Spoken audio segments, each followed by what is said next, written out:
This is the Women Emerging Expedition podcast, so you can follow the ups and downs and the roundabouts of the expedition and play your part in them. 24 women started on the 28th of May 2022 on this virtual expedition that will take 9 months.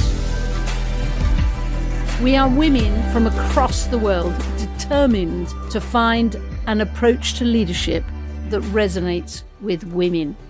We'll be successful so that women the world over will be able to say, if that's leadership, I'm in. Welcome, Julia Middleton, Expedition Leader. Over the last few weeks, we've had a lot of requests and interest and emails, and thank you to everybody who've sent them in, about really practical bits of leadership. The two most common questions that you've been asking are, one is, how do you lead in situations of trauma? And the second one is, how do you lead really difficult performance meetings with a member of your team? So the trauma issue we covered big time in episode 32 2 weeks ago with Erin and Elsa, who both run schools that hit huge traumatic problems, and listening to them talking about how they dealt with it and the practical things that they did was fascinating. This episode is very much in response to your second question, which is, how do you lead really difficult performance meetings with a member of your team where there is an issue of performance and where the temptation is to duck it and not actually have the conversation at all. So I chose for this episode two women who are both incredibly direct and incredibly clear leaders. The first is Karen, whose background is in large corporates. She's run divisions with thousands of people and companies with thousands of people.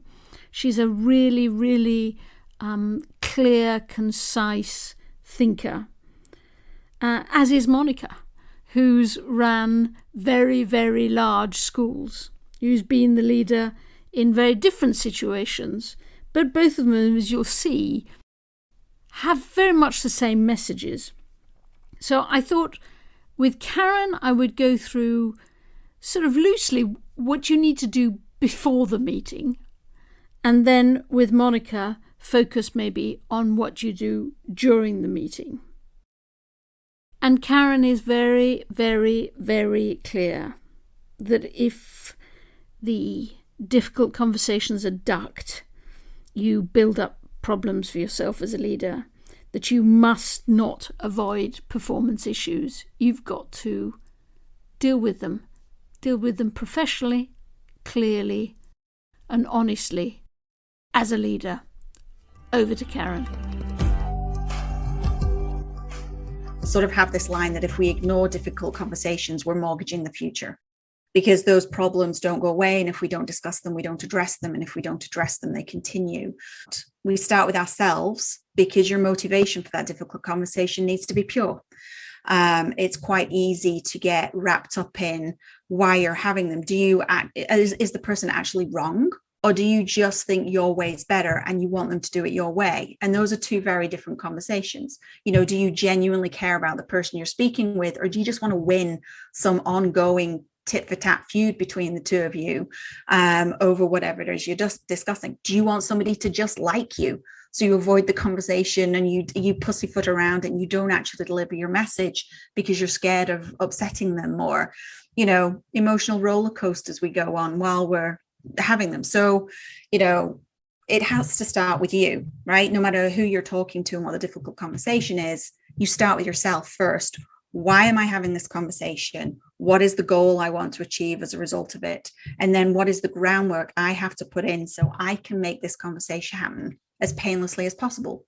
People tend to run from one meeting to another. They sit down and then they just blurt, and they've not actually thought through what they're going to say and how they're structuring it. Not with a script. Scripts are unhelpful too, because the person you're sitting down with doesn't know their lines. So you having a script is useless, but knowing what it is you want to get out of it. And then if you then know and you sit down, there are two parts to this. What makes them go wrong and what makes them go right? Right? Telling ourselves there's a victim villain story, I'm the good person, you're the bad person, that does not help a conversation go right. Using the script doesn't help it go right, because they go off piste. You don't need to project onto them, oh, this is so hard for me to say, and I wish I didn't have to say this to you, and I can't imagine how you must feel right now. Like, those don't help, right? Wrong. And then there are things that make them go very right. Like, how do you frame it, right? How do you actually set up a constructive conversation? How do you fact gather ahead of time? How do you find the right words in the moment? How do you manage the exchange so it goes smoothly? And then how you manage poor performance. I think that's something we all constantly avoid. And in that spirit of mortgaging the future, the risk of not dealing with an underperformer is you actually lose a great performer because they get fed up of carrying the weight. Tell me a bit more about what you do and how you think and how you get yourself ready, because it really is not easy, is it? I think the first thing that you, again, is this notion that it starts with you. Did you clearly set up in the sort of boundaries of the department and in an individual's performance plan what the expectations of them actually were? Because if you didn't articulate any of those things, the person may be sailing along doing what they think is expected of them, but it's actually not. And so before you even have a conversation about poor performance, you have to look back at yourself and go, did I actually set this up right? Is the person clear on what the expectations are? And so if you're going to have a conversation with somebody that isn't performing, then you need to be able to look at that standard you set, let's assume you did set it and it actually is clear and it's in their performance review that there's a certain expectation they'll achieve certain goals. Then you need to be able to clearly articulate what parts of it they're actually missing. And so, for example, if they were supposed to, manage a specific category or teach to a certain level, or if it's nursing and they have to be there for certain shifts, what is the thing they're not doing? And you need multiple touch points of them not doing it. So hopefully in this process, and to your point, it should never be a surprise when you land in a performance review and somebody tells you your performance is actually not to standard or to where we want it to be.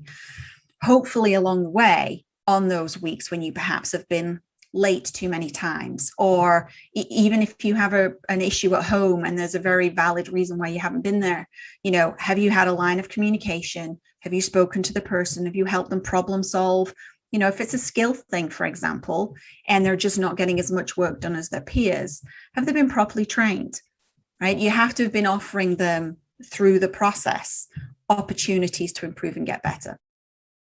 So let's take it that we've done all this, and now you're clear that with your colleague, a discussion about performance is not going to be a surprise. How do you then start the conversation? I say, these are the areas and these are the observations. How do you feel about that? And I pause, because I think it's really important to give the person you're speaking to time to respond. I think the urge is with difficult conversations that we just want them over quickly, right? We just want them done. And then the person's had no opportunity at any phase, and you've just dropped all this new information on them that they don't have a chance to respond to the individual pieces. So I always pause after this is the situation as I understand it. And I've always been glad I do, because occasionally you get a surprise. Occasionally you get that story from somebody who, just blows you away. I've had a situation where I found out that this person's sister-in-law had been mentally ill, and she'd had to take care of 2 children, and she had no setup for that. She didn't have children of her own. She had to get the children into school. She had to do all of these things, and she'd just been trying to manage it on her own and make everything else work. And as soon as I heard that, we were able to pause the conversation and go, this is new information for me to absorb. right, how can we help you? Now I understand what's going on. But it's rare that that's the case. As a leader, how do you give people dignity when you have something pretty grim to tell them? I think that is a great question. I think it goes back to that, what's your motivation for having the conversation? Is it pure? How do you set up the conversation? I would never have, the last executive job I had a glass fronted office. Everybody could see into my office. You couldn't miss anything that was happening in my office. So I never had those kinds of conversations in that office because it's a goldfish bowl. And so if you get the bad news, and, I've had people get emotional. I've had people get angry. I've had people want to express their emotions. I feel like they should have a safe space to do that. I would always book meeting rooms. We had a series on the ground floor that were all frosted, and I would always book a meeting room. So I think that the person can then, you're the only person they're showing that to. And it's small things as well on the meeting notice thing. I actually would book the meeting for sort of 15 minutes longer than the meeting was scheduled to take, just so the person could stay there for a bit afterwards and compose themselves. I can't imagine anything worse than having a difficult conversation with them being told, well, the people who need the meeting room are right outside. So you need to get out now, right? Like small details like that can make the difference. And then letting them talk. I think letting people voice their emotions, giving them a safe space where they can say what they're feeling. I suppose the biggest thing is to remember this is all about them, not you. Absolutely. Because you probably got very stressed before you've had the conversation. And so actually, as you prepare, you sort of go more and more into yourself and into the misery of having to have this conversation, which means that in a way you're preparing yourself rather than preparing them. Yeah, there is a real risk if your intention is not pure going into that meeting. I know it sounds silly, but at one of my jobs, we had it was a big building, like it was a huge building, but it was paved all the way around the outside. And so sometimes before I would do those conversations, I would actually just go outside and just walk around the outside of the building and just reground myself a little bit. I can feel my feet on the floor. I can feel the sun on my face. I can feel the, breeze in my fingers, and just take that breath before I would go in and have the conversation. Because you're absolutely right. When you go into those conversations, you're very fixated on how it's going to go for you, then you're not going to do what's best for them. And avoiding these conversations and avoiding doing, what's the damage? I mean, most people avoid these kinds of conversations. What forces you to actually do it? Yeah, so I am a great believer that, the universe will keep teaching you a lesson until you learn it. And so, all you're doing is mortgaging the future by not having the conversation. So if somebody is not performing, or you feel your personal relationship is not working, or you feel like your relationship with your child is deteriorating, or all of these relationships, if you don't have the conversation that stops them, they will keep going in that direction, and the disconnect will become bigger and bigger and bigger. And so, organizationally, what that looks like is it becomes harder to get what you need from the person. And if you're human and in a hurry and under pressure from your own board and senior and leader, you start going to the person you know is going to deliver. And what actually happens is, or what can actually happen, is the great person will leave the organization, not the person who's struggling, because they realize they're picking up all the slack, they're doing all the extra work, they're the person you always come to, and they're getting paid exactly the same as the person sitting next to them who is not doing any of those things. And so, organizationally, it poisons the well. It starts to poison the well if you've got people who aren't either aligned with the culture or not performing, and you don't address it. It becomes really difficult to manage. Karen's thinking takes me back to long lists of my mistakes. Sometimes because I did everything I could to avoid having these conversations because, frankly, because I didn't want to upset people. And the avoidance actually ended up upsetting people even more and even more people. But I think I've been guilty of the opposite too, of sort of jumping in too quickly to a conversation because it's weighing heavily on me and I want to get through it. So I started ill prepared and ended in a mess. Yeah, it's happened to all of us. The expression, though, will stick with me. We can't afford to do that.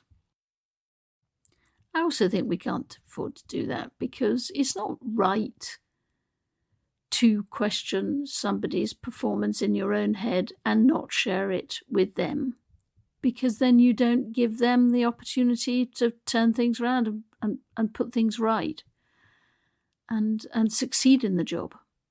Anyhow, let's move on now to Monica in this rather tough episode looking at pretty tough issues. Monica is, as I say, just as matter-of-fact as Karen. Perhaps even more matter-of-fact because clear in her mind is that she can't afford to mortgage the future, because if she does so, the kids in her school will lose out. So she is immensely focused. But as I say, with Monica, we talked mainly about how to actually run the meeting, having looked at the issues of how to prepare for it with Karen, how to run the meeting. We sort of developed a list of the things, the approaches that you mustn't take. Here goes. One is babbling, just talking so fast to try and get it over with. Second is confession. It's really hard, but it's even more hard for me. The third one is fast forward. I just want to get to the end of this meeting, and I want to get you out the door. The next one is the long drawn out. The introduction goes on forever and ever and ever, by which time the other person is either collapsed with stress or exhaustion. The other one is I do all the talking, and I just talk and talk and talk. And then the last one is, as soon as there's a tiny bit of resistance, I collapse and give way. How about we go through some of those? Do you agree? Have you got any more that I've missed? No, I think you've hit some of the big ones. Let's go through them. Firstly, I shouldn't babble. Yes. Be succinct. Be sure you have the example, the implications of that behavior on students or on parents or on their team, because sometimes it's because of a teacher team issue. And then what you see is the path forward. And so you need to talk about the past, but then you reflect on, then you really focus on what happens next. What's the future? I think that's very important. And for me, I grew up in a home where English was not the only language spoken. We spoke a whole lot of Portuguese, right? That's really, I consider, my first language. So I always find it's helpful for me as a second language learner to plan what I'm going to say.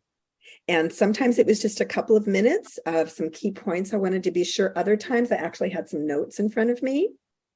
Other times, if it was a really tricky meeting, I would go to one of the assistant principals or to my head of school. I had a really star head of school at my school in Dubai. I had many great heads of school, but he was really something. And his expression was, "Are you in the zone?" I'd say, "Yeah, I'm in the zone." And that was after I had rehearsed with him, right? So I was ready. So whatever your technique is to be ready, you want to be ready. And the more ready you are, the better prepared, the better you will be able to be succinct and clear and give examples. Yeah. So no babbling. No babbling. No confessing. No. I mean, honestly, I have worked with wonderful, really wonderful educators, teachers, teacher assistants, secretaries. I mean, everybody. I've been so fortunate. And even within that context, people didn't come in my office to hear my problems. Honestly, they really, they really didn't. Like sometimes I'd have a personal relationship with people, or, somebody would say something and happen, and I'd say, oh God, I really understand that. And I could sympathize, but no, really, they're not there to hear my problems. That's my job. Now, I need to have people I can talk to, and maybe it's a spouse or a partner or other colleagues, or you have to have somewhere you can go and vent.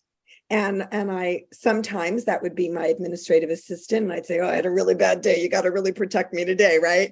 But I didn't need to tell anybody else. No, I just don't feel that's appropriate.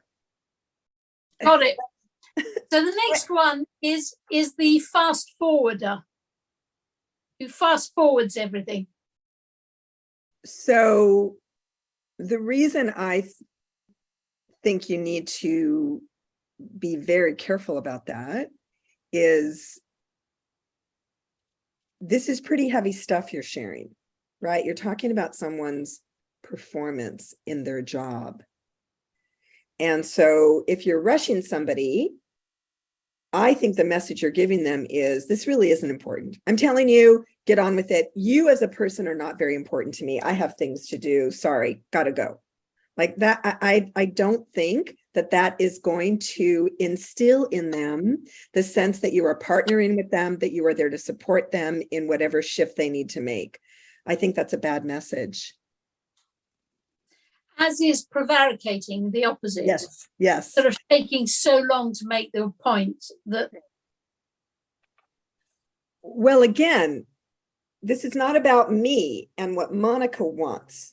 This is about what we are as a school and what we know is best for students.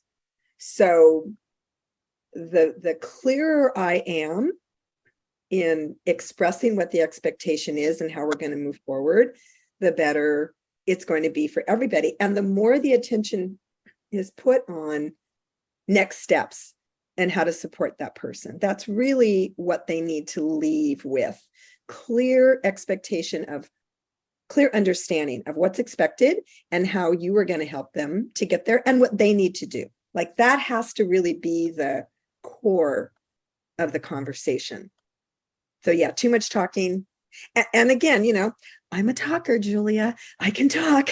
So I really had to be sure that I went into that meeting ready to focus on what was important. And maybe the last one, which is that as soon as the meeting gets tough, you collapse. When I was a brand new administrator, my first administrative job, I was the youngest person on staff. And it took me a long time to assume my responsibility in a constructive way. And there were times that a very experienced teacher would question something that I said or did. This is just a little bit of a birdwalk here, but it was to the degree where in an open faculty meeting, a couple of teachers told the principal with me seated there that they didn't like me and they didn't want me there as the assistant principal. And they were not going to do what I said, whatever I told them to do. So that was the environment that I was working in. So he managed that really well. He did. But I knew that. I knew moving forward that I was perceived as unimportant, ineffective, wasn't knowledgeable, was no added value to the school. And so there were times initially in that first month or so that I found myself backing down. And I quickly learned that the problem with that was that then what I said to people was deemed as unimportant, that I really wasn't committed about what I was saying, that I didn't believe what I was saying. Everything they thought about me just was exemplified in my behavior. And I had he was a wonderful principal. And he coached me, and he really helped me to sort of strategize. Okay, what might a response be? You have to have this tough meeting with this teacher. You have to go tell them, like, this can't happen. This is not acceptable. So what might that teacher say back to you? And what might your response be? And I found that just a simple response of, I hear you. I'm sorry that you feel that way, but this is how it needs to be. And maybe you need time to think about it. Why don't we just take a break? I can see you're upset. Let's take a break. Let's talk again tomorrow. So just giving yourself a way to get out, or for that person to get out and to start a conversation fresh, I think is a really healthy response. Because there are times when you're right, Julia, you've had a bad day. You haven't slept the night before. You're dealing with personal issues or other professional issues at the school, and you're not at your best. A really good strategy is just to say, I think we need to stop right here. I think the meeting is not going in a positive direction, in a constructive direction. Let's just take a break. I hear you, you hear me. Let's meet again tomorrow and see if we can move forward. That's a very healthy approach to, you're ready. You're going to give in. You can feel it coming on. And it's going to affect your credibility moving forward. And let me tell you, if you do that, that employee is telling everybody who will listen, yeah, I pushed really hard. She tried to tell me XYZ, but I told her I wasn't going to deal with that stuff. And boy, she backed down and right away. That message travels through your company like wildfire. So the damage control you'll have to do if you do that, it's huge. It's significant. What happens when I say, yes, but Monica, this isn't fair. This is all just because I don't agree with you. Often, as we were moving through some sort of new initiative, or sometimes multiple initiatives, I would often look at the faculty through this lens. Do they, once they've received the information, once they understand the purpose and the reason for the change, do they lack the will to make the change, or do they lack the skill? And the skill element was always pretty straightforward, because it's a matter of providing professional development and training, right? And giving them opportunities to practice, and making sure they're in a safe environment when they practice, and giving them short-term wins and helping them give feedback, et cetera, right? If the issue is will, then you really need to unpack that. So is it that the teacher just isn't convinced that really this is a good move forward? Or is it that the teacher has a lot of identity connected to the old strategy? I've been successful as a teacher. My parents really love me. My kids love me. Parents request me. I'm popular, and now I'm losing that to try out this crazy idea you have. Is that a part of the lack of will? Or is it just that they are not willing to consider what new research tells us, what new strategies might be better than what they're doing, right? So I think a little digging with the teacher and understanding. So talk to me about why you think this is a crazy idea. Help me understand what your thinking is. And I think really unpacking all of that with the teacher. And there were times, honestly, Julia, not often, but there were times that I'd say, I really want to think about what you just said. Can we talk again tomorrow? And I would really need to think through the response they gave me. But also, Julia, there were times that I would work with a teacher and work with a teacher and work with a teacher. And the moment would come that I'd have to face the fact that this teacher is not going to change.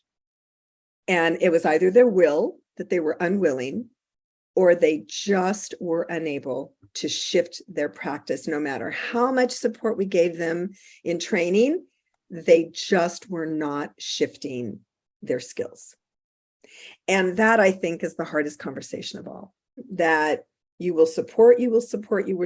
But once you see that this person is not making the move they need to make for their students, then you need to be firm in your conversation with the teacher that this is what you expect, and this is the timeline by which you expect it. And you can't question that. You have to go in 100% certain that that is what you need to do. And once you get there, there's no turning back. You have to be firm and clear. And I think that helped me to not lose a lot of sleep, because by the time I got to that point, I felt I had done everything I could to support this teacher. And I think that's important, that you go into that meeting firm and clear about the fact that you've done all these things to help this professional. It's impacting the students and it's impacting your school. There's a cost to the culture of the school. So you have to go in clear that this is what's best. It doesn't make it easy. It doesn't mean that I didn't feel badly after the meeting, that I didn't have a lot of empathy for the teacher. But my bottom line always was, I have two sons. Is that a classroom I would put my own child in? And if it wasn't, then I was really doing a disservice to the school and to the students by not being firm and clear. Because let's face it, that's your job, right? You're the one who is responsible in the end for the performance of your staff. That's your job. Both Karen and Monica, thank you for your input, which has reinforced the message that none of us ever get it right. I doubt, Karen and Monica, you've got it right either. It's just tough, and mostly it's tough on the people whose performance you're trying to improve, make a success. And that's your job as a leader. But thank you for your clarity on how to do this, and how to remind yourself that that is your job as a leader. So only left to say that next week, on Tuesday, the 15th of November at 4 p.m, we have the next of our Expedition Live sessions, where we are on LinkedIn and on Facebook and on Twitter. This time I'm with a different member of the expedition, Yvette, who has had a long and extraordinarily successful career in the military. She's a very experienced leader who's thought about leadership from almost every angle. And it'll be fun talking about the progress of the expedition, but also some of the really practical episodes we've had over the last few weeks. This one about performance meetings, the conversation with Erin and Elsa about education and how to lead through trauma. And then actually the episode last week, particularly with Catherine, talking about how little progress is being made in STEM, that women are still in a very difficult position, and that the things almost seem to be going backwards. As Catherine says, heavily because of this illusion that there's a meritocracy, which means that men assume that if there are no women around, it's because this isn't the right job for them. And women assume that if they don't succeed, it must be their fault and nothing to do with the system. So we've had some pretty crunchy episodes over the last few weeks. It'll be fun and interesting to talk through some of the issues and pick up some of your questions. Do send them all in with Yvette next week. So that is on LinkedIn, Facebook or Twitter on Tuesday the 15th of November, and it's at 4 p.m. UK time. Look forward to it. Lots of love.